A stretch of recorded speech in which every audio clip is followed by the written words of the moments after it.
মায়ের গো একটা সন্তান, সেই সন্তানকে মা আদর করে বিয়ে দিয়েছে গো। বিয়ে দেওয়ার পরে বেশ কিছুদিন সংসার চলছে গো। চলতে চলতে ছেলেটি সকালে কাজে বেরোয় যায়, ঠিক সন্ধ্যাবেলা ঘরে ফেরে। যখন ঘরে ফেরে গো, রাস্তার উপরে মা দাঁড়িয়ে থাকে, বলে খোকা আমি আর তোর সংসারে থাকবো না, তুই আমাকে বৃদ্ধাশ্রমে রেখে আয়। জানিস খোকা, তুই যেই কাজে বেরিয়ে যাস তোর বউ সারাদিন ধরে আমার উপরে অত্যাচার করে, তোর সংসারে থাকার থেকে আমাকে বৃদ্ধাশ্রমে রেখে আয়। ছেলেটি কিছু বলে না গো, কিছু বললে মায়ের কষ্ট পাবে, আর ঘরে যদি বউকে কিছু বলে বউ ছেড়ে বাবার বাড়ি চলে যাবে। ছেলেটি মাথা নিচু করে ঘরে আসে, এসে দেখে খাটের উপরে বউ বসে। শুনেছ,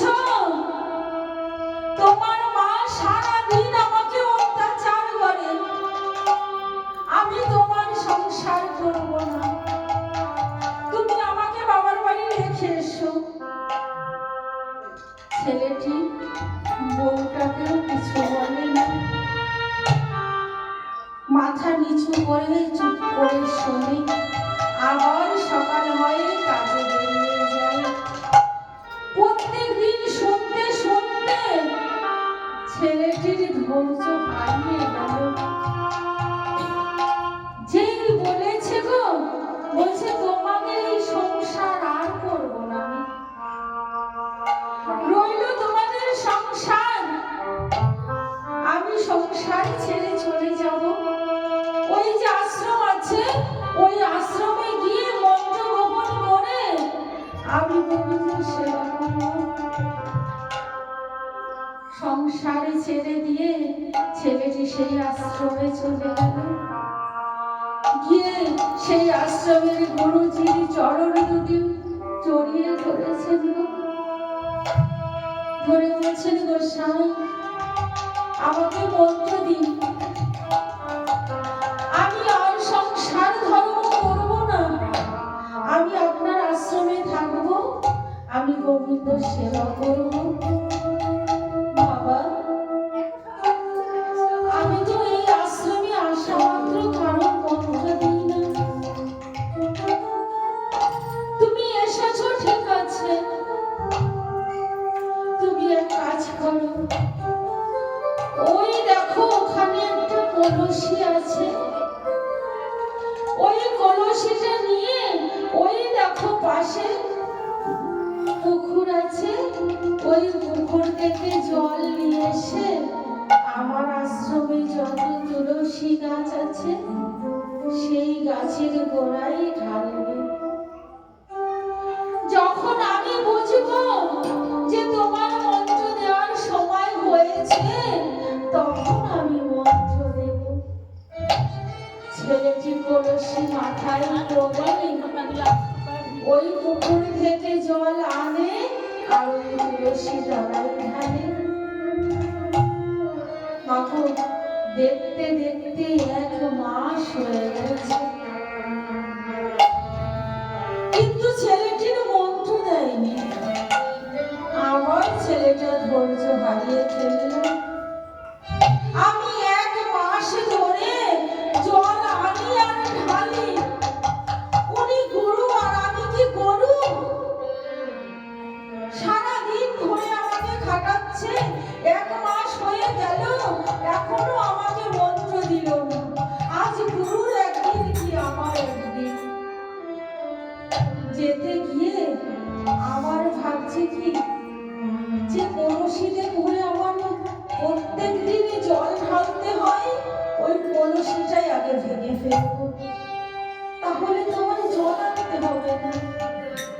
যেই না বাবু কলসিতে হাত দিতে যাবে বলছে যে দাঁড়াও। ছেলেটি চোখ খুলেছে। কে কে কথা বলে? আমি কলসি। কলসি আমার কথা বলে? বলে গো, প্রয়োজন হলে বলে। তোমার ধৈর্য নাই, তুমি চলে যাও। আমাকে কেন কৃষ্ণ সেবা থেকে বঞ্চিত করবে? জানো আমি কোথায় ছিলাম? আমি ছিলাম ওই মাঠের মাঝখানে। চাষি ভাইরা এসে আমার বুকের উপরে নাঙলে চালিয়ে কত সুন্দর সুন্দর ফসল ফলিয়ে নিয়ে যেত। কিন্তু একদিন কি হলো জানো? এক বাবাজি দেখি এক ঝুড়ি আর কোদাল হাতে করে এসেছে। এসে কি করলো জানো? আমার জন্মভূমির উপরে কোদাল মারলো। সেদিন আমি কত না কেঁদেছিলাম, কিন্তু আমায় ডাক সেদিন কেউ শুনতে পেল না। হরিবল হরিবল হরিবল। তারপরে কি করলো জানো? সেই ঝুড়ির মধ্যে তুলে সেই বাবাজি আমায় মাথায় করে নিয়ে এসে কি করলো জানো? উঠানের মাঝখানে আমাকে আছাড়ে ফেললো। আমি কলসি তুই আমার ভাঙিছিলে। ভাবলাম কি এবার বুঝি আমার দুঃখ গেল। তাতে আমার দুঃখ গেল না গো।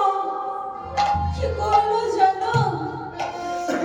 আমার মাথার উপরে জল ঢেলে দিল। তখন জানো আমি কত না প্রভুকে ডেকেছিলাম। আমার ডাক তখন প্রভু শুনতে পেল না। ভাবলাম আমার বুঝি দুঃখ গেল। তাতেও আমার দুঃখ গেল না। কি করলো জানো? সেই বাবাজি আমার উপরে উঠে দুটি পা দিয়ে মন্থন করতে লাগলো। কত না তখন আমি প্রভুকে ডেকেছিলাম। প্রভু আমায় ডাক শুনলো না। ভাবলাম আমার দুঃখ বুঝে গেল, তাতেও আমায় দুঃখ গেল না। তারপরে আমাকে একটা চাকের উপরে বসিয়ে দিল। আমার মাথাটা বড় বড় করে ঘুরতে লাগলো। আমি কত না প্রভুকে ডাকিলাম। হে প্রভু হে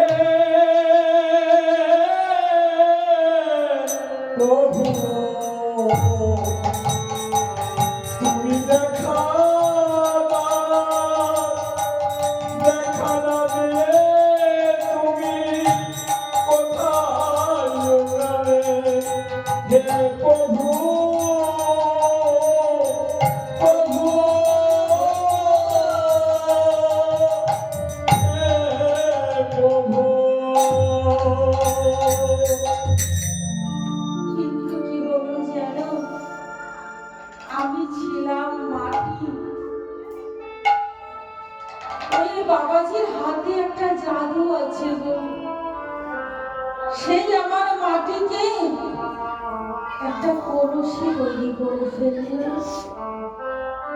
ভাবলাম আমার দুঃখ গেল, তাতেও আমার দুঃখ গেল না। সারাটা দিন আমাকে রোদ্রে বসিয়ে রাখলো। সারাদিন রোদ্রে বসে বসে বউকে ডেকেছিলাম। ভাবলাম আমার দুঃখ গেল, তাতেও দুঃখ গেল না। তারপরে আমাকে কি করলো যেন, গলগলে আগুনের উপরে আমাকে বসিয়ে দিল। সেদিন আমি কত চিৎকার করে প্রভুকে ডেকেছিলাম, আমায় ডাক প্রভু শুনতে পেল না। কিন্তু কি হলো যেন, আমি ছিলাম কাঁচা, হয়ে গেলাম পাকা।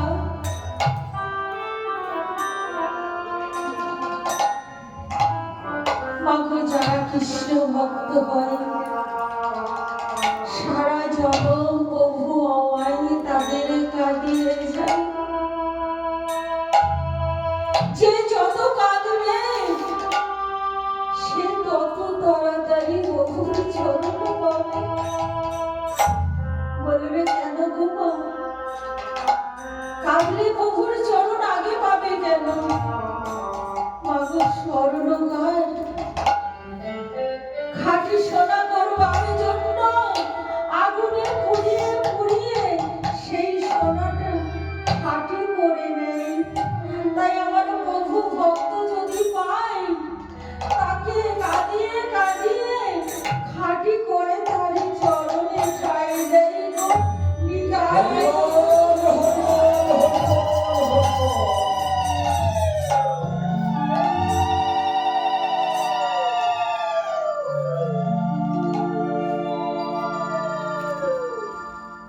যেই পুড়িয়ে আমাকে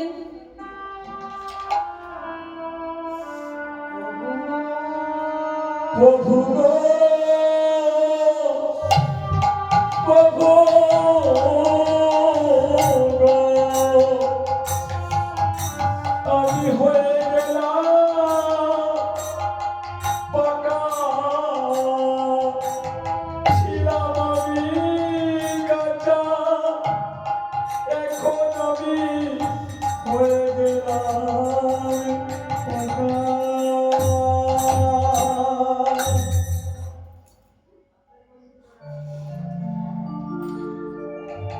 তারপর আমাকে কি করলো জানো, সেই বাবাজি দেখি ঝুড়িতে করে হাটে নিয়ে চলেছে। আমি ভাবলাম কি বাজারে বুঝি আমার দাম বেড়েছে। মাগো, কেউ যদি দুদিন একটু কৃষ্ণ নাম গ্রহণ করে, নিজেকে ভাবে কি আমি বড় বৈষ্ণব হয়ে গেছি। তাও ভেবেছিলাম যে আমাকে ঝুড়িতে করে যখন হাটে নিয়ে যাচ্ছে, বাজারে বুঝি আমার দাম বেড়েছে। কিন্তু কি হলো যেন, ওই হাটের মাঝখানে নিয়ে আমাকে বসালো। কত লোক এলো, যাকে আমার দেখে পছন্দ হয় তার দামে পোষায় না, আর যার দামে পোষায় তার আমার দেখে পছন্দ হয় না। হাটের মাঝখানে বসে বসে প্রভুকে স্মরণ করতে লাগলাম। প্রভু গো, আমার এ জন্মে কি বৃথা যাবে? প্রভু গো, আমি হাতে বসে কিবা করব, আমি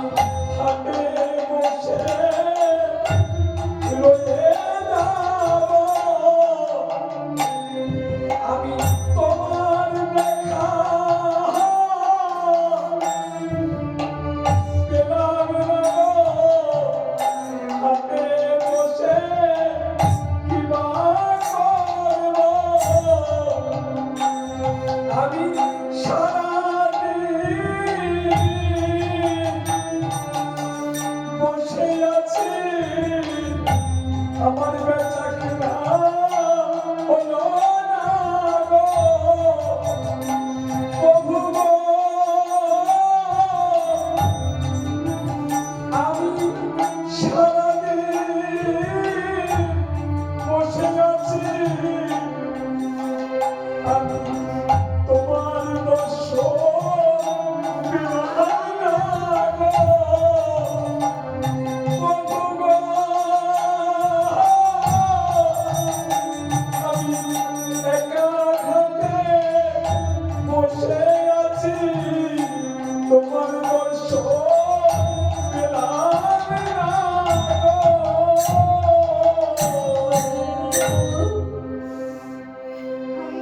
আমি কি এই জন্মে তোমার চরণে সেবা করতে পারবো না? আমি তোমার চরণ থেকে বঞ্চিত হব,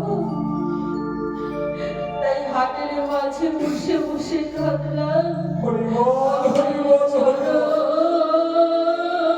চরণে ছাড়া করো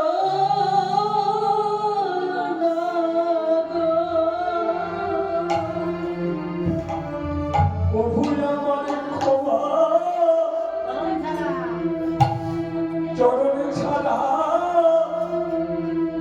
করো না গো। চরণে ছাড়া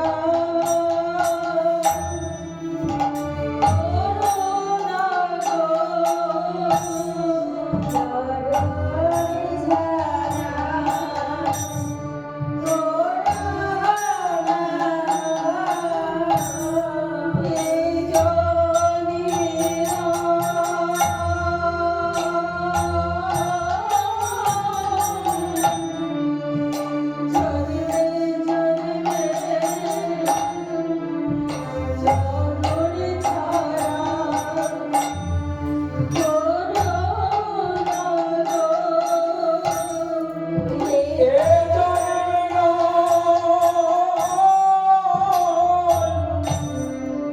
শুধু জন্মে জন্মে চরণ ছাড়া করো না গো।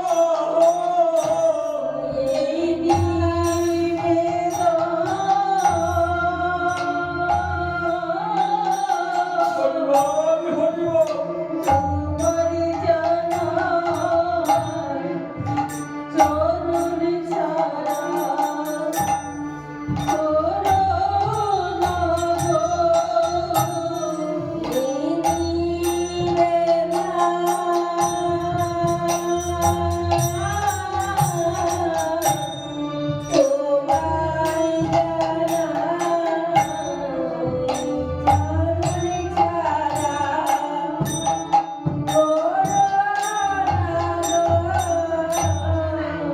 আমি একা বসে আছি, চরণ ছাড়া আমার করো না গো।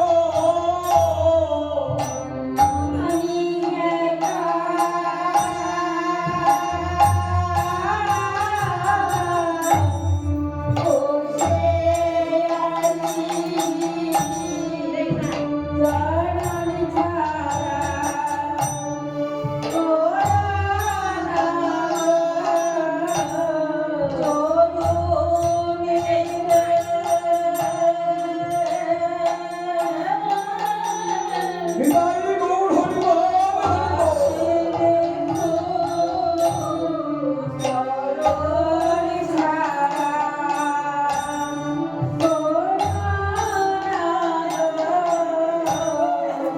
চরণে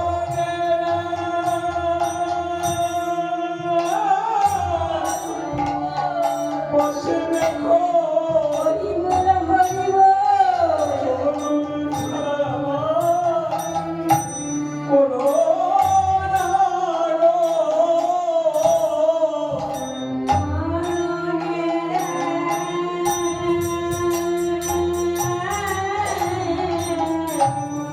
পাশে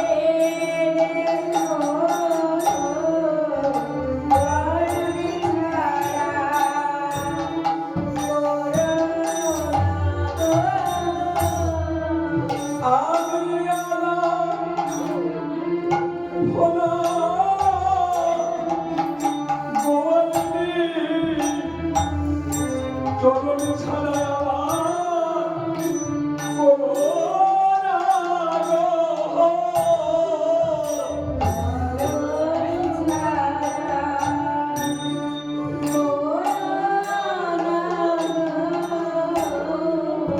আমি ভুলতে পারি, তুমি যেন আমার ভুলো না গো। আমি বলতে ভুলতে পারি যেন ভুলো না গো। আমি ভুলতে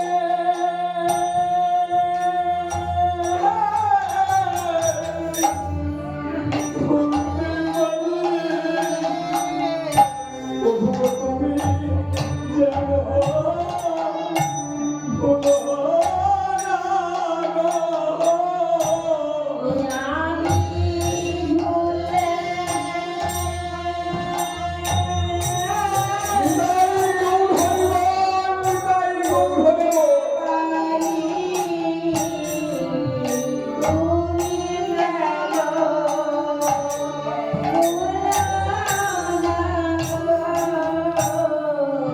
এই জনমে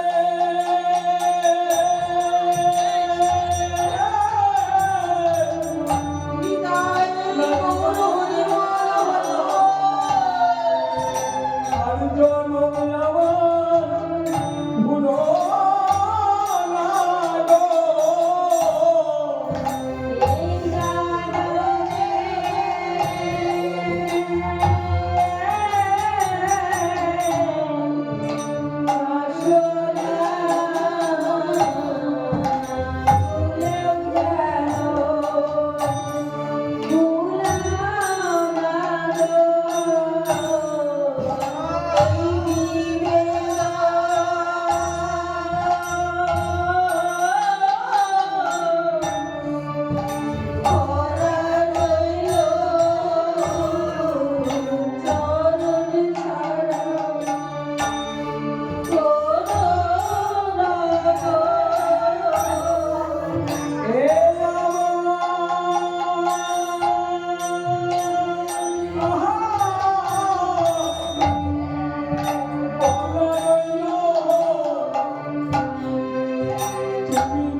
যখন প্রভুকে ডেকেছিলাম দূরে চেয়ে দেখি একই বাবাজি আসছে। সেই বাবাজি এসে আমাকে কিনে দিল, কিন্তু সেই বাবাজি আমাকে কিনলো, কিন্তু সেই বাবাজি আমাকে ছাড়লো না গো। আমার দেহে কত জ্বর খাবার মারলো, কেন গো মা? আমার এই দেহে কোনো জায়গায় ফুটো ফাটা আছে কিনা দেখবার জন্য আমার দেহে কতবার চড় খাবো মারল। যদি পাত্র ফুটো হয়ে যায়, ফাটা হয়ে যায়, সেই পাত্র দিয়ে কি কখন সেবা হয়? তাই চড় খাপড় মারার পরে সেই বাবাজি সেই দিন আমাকে কিনে নিয়ে এসেছে। সেই দিন থেকে আমি ওই পুকুর থেকে জল আনি আর ওই তুলসী তলায় ঢালি। তোমার ধৈর্য নাই, তুমি চলে যাও, কিন্তু আমায় তুমি কেন কৃষ্ণ সেবা হইতে বঞ্চিত করবে? মা গো, এটা কলসির কথা আমি বলেছি তো? সবাই আমরা কলসি দেখেছি, কিন্তু এটা বহির জগতে। অন্তর জগতে এসে ভেবে দেখো আমরা কোথায় ছিলাম। তারপরে কত দ্বিধাতে জ্বালায় আমরা চলেছি। আরে চাষি ভাই আমাদের কেমন করে লাঙল চালিয়ে সুন্দর সুন্দর ফসল ফলিয়েছে। বাবু, আমি কি বাহিরের কথা কিছু বলেছি? তারপরে যদি কেউ এই সংসার মাঝে থেকে ধৈর্য রেখে গোবিন্দ চরণটুকু আশ্রয় করে রাখে, তার শেষের দিনে হলেও গোবিন্দ